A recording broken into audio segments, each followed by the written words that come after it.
Mike Owens with Inside Fighting, and I'm joined today by Fabricio Andrade, who's coming off a one championship title defense against Kwon One Il at 170. Fabrizio, thank you for your time. How are things with you today? I'm very good, very happy. Thank you. How are your emotions after such a big win? Just very happy, I think everything went as I was expecting, not just the fight, but I think the whole fight camp, the whole preparation, the whole fight week, the weight cut, everything went perfect, and it just showed on the fight the way it finished. Did It was such a quick victory, less than a minute before you got the knockout. Did the fight play out as you expected? Actually, I wasn't expecting to finish him that fast.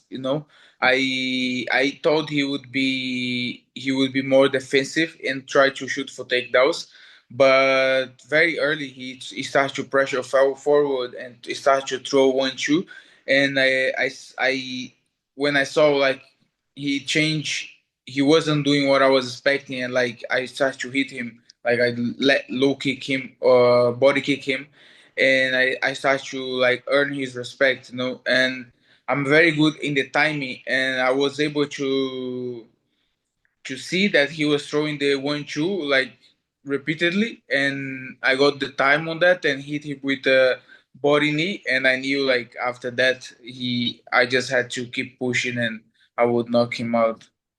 We'll be right back to the video, fight fans, but first, big announcement because UFC 312 is coming up this weekend in Sydney, Australia. We're going down under for some Sean Strickland versus Dricus du Plessis, a rematch for the UFC middleweight title, and Inside Fighting has partnered up with our friends over at DraftKings to get you guys closer to all the action. And right now, new DraftKings customers who go download the DraftKings Sportsbook app can bet $5 and receive $200 of bonus bets instantly if you sign up using our promo code Inside Fighting. Stay in on the action and use your $200 in bonus bets of DraftKings same game parlays for a shot at an even bigger payout. Combine multiple bets together from the same game and get in on the action that way. If you love the thrill of live betting, DraftKings has you covered with live markets like Fight to Go the Distance, making watching fights that much more exciting. And if sports betting is not yet available in your state, don't worry about it. Just go play DraftKings Daily Fantasy Sports. Get in on all the action there. Again, in honor of UFC 312, new DraftKings customers who go download the DraftKings Sportsbook app can bet $5 and receive $200 of bonus bets instantly using our promo code INSIDEFIGHTING. You were talking a little bit there about the body attack. That seemed to be a big part of the game plan. How important was it going into this fight to target the body where you ultimately got the victory? That's something that I do like in my training. Mm. I think I'm very good on the timing. So I use the body knees very well. Also the body kicks well, but I'm also like getting like some good body shots now as well. And I think also something that I have been work on was the elbows, and even though we just fought for 42 seconds, I was able to land a good elbow on him. So yeah, I didn't had a lot of time to show like everything that I have been working on, but I was able to do like I was able to hit him with like elbow, knee, punch, and kick. So yeah, I think I'm still improving. We didn't see you fight in 2024. Did you want to almost fight for longer in this fight and show us more of what you've been working on? Or when you get a guy out of there so quickly, are you happy with that as well? Of course, I have to be happy with that, Mm. but I cannot be sad with that. But yes, I wanted to fight a little bit more, like I wanted to show like more of my skills. But yeah, I'm happy with the quick finish as well. I think it's also like one of things that I have like different from other fighters is that I'm ready to finish fights. So if I see opportunity, I will try to finish like sometimes I'll get even like I don't care like about like getting hit, because I want to finish the fight so fast. But it's been working, and it's something that I is not very very common. Like I have a lot of first round finish, so I want to keep like doing the same thing, finishing fights fast. Your last fight, you went over to the kickboxing realm and you fought Jonathan Haggerty for his world title. What did you learn from that experience? And was this fight a bounce back moment after that loss? I think I didn't expect to be so difficult to change like from MMA to just striking, But also like the gloves difference, the rules.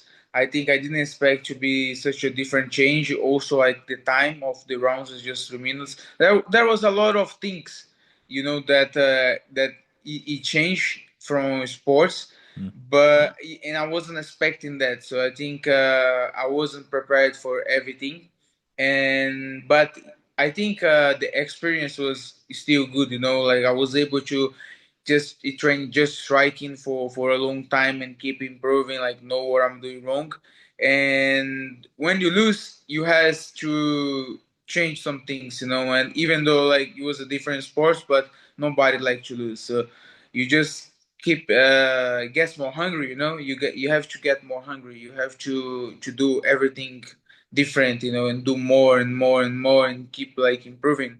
So every time you lose, you learn a lot, learn way more than when you win, and you improve way more than when you win. So yeah, it's sometimes you need that to keep getting pushing you to be better.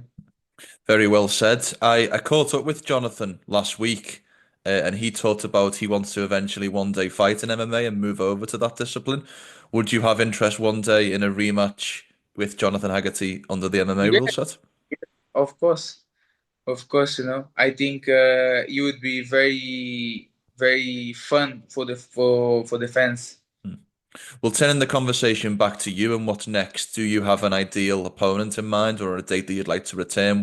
When you look at the landscape of your division, who would you like to face next?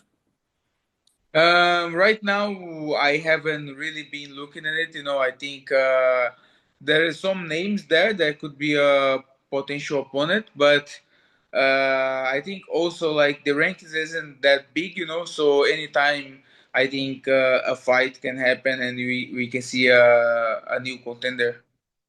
I saw you reposted on your Instagram story a tweet from Demetrious Johnson, who was full of praise for you after your victory. What was it like to get praise from one of the greatest fighters to ever fight in MMA? Is great. Like I he always talked good about me, but I never met him Hmm? before that, and I met him in the hotel before the event. And he said, "Oh, I'm gonna be commentating your fight," and he's such a nice guy. So it was really really nice to meet him. And after the fight, I saw he was there as well, and I went and talked to him. I said, I wanted to train with him on the next day, but he was like, "Ah, no, I don't want to train it." But it's really nice to have him there, for this fight. Do you think if you carry on doing what you're doing and stopping people the way that you did a couple of weeks ago, you could potentially tempt DJ out of retirement for one more fight?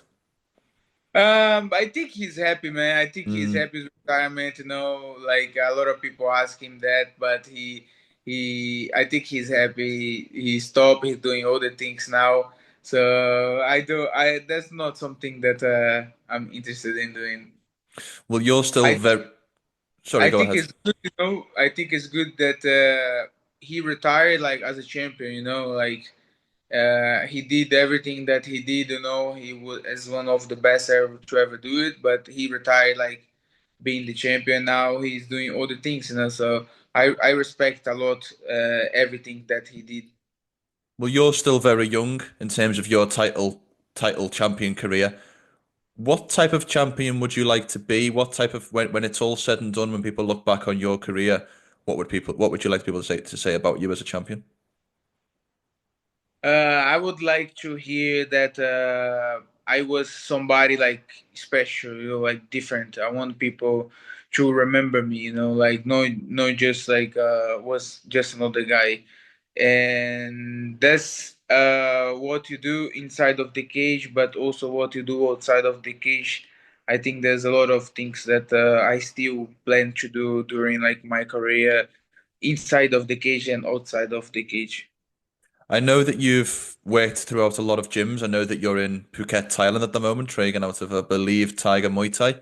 Um, is there a particular fighter throughout history who you've modeled your style on, who's kind of been a little bit of a role model for you?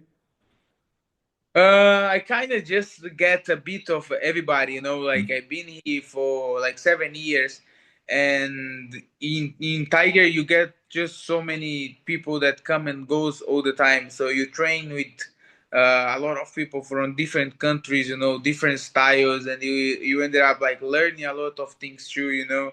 And I just got a bit of everything, like I train here with. Volkanovski, like Peter Yan, like Fiziev, all these guys. So you get like all of those world class fighters and different styles. So you have to learn from everybody. Well, you're a Brazilian. You're traveling back to Brazil tomorrow. You just told me Brazil has such a rich history of combat sports greats. Can I ask who would, if you had to give me a four names for a Brazilian MMA Mount Rushmore, the four best fighters from four best Brazilian fighters in history, who would be on your list? From Brazil, Jose Aldo, Anderson Silva. Let me see two more. Hmm. It's difficult. We have a lot of fighters. Now I would say Charles Hmm? and Alex Pereira. And what is it about them four that you feel like puts them in that list? I think Aldo is, of course, for his history. Like everything he's done, how many times he defend his belt. Anderson Silva also, is the same thing. He's one of the best ever. Those two is like without question, like they were the best in their time, and they were champion for a long time. And I think besides that, there was also many. We have many names in Brazil, like Fabricio Verdun, Junior Cigano. We have like a lot of guys that was champion and was top world class fighters. But I think now we have like Charles, like the way he did his career, like from being like losing fights and winning, losing, winning, to become like world champion and finish the guys that he finished. And also like coming from where he coming from, everything that he did is like impressive. Mm. And one of the most famous fighters out of Brazil right now. So he is very impressive. And also Alex Pereira, like the guy is awesome. You know what he did? Like he beat Adesanya in kickboxing, follow him to the UFC, knock him out, and then get knocked out, and then move up weight class, become champion two weight class with like 12 fights, 13 fights. So he's also like doing something that nobody has ever done. So he's one of the greatest too. Very well said. Last question from me, and thank you for your time. You start the year very, very well with a knockout in the first round to defend your title. What are the rest of your goals for 2025? Oh, I want to stay active, like I'm going to Brazil now, have to do some stuff, see my family, get a bit of rest. But I'm already back in the gym, I went back to the gym right after the fight. So I'm already building that muscle back, and soon I'm gonna get back in full camp, and I'm ready to go, like we're gonna have to come up with a name, and I'm gonna fight I love it. at least 2 or 3 times more this year. That's what I, I'm hoping for. I love it. Well, it was good to see you back in action. Congratulations on the win. I hope you enjoyed it, and we look forward to seeing you back soon. Thank you so much.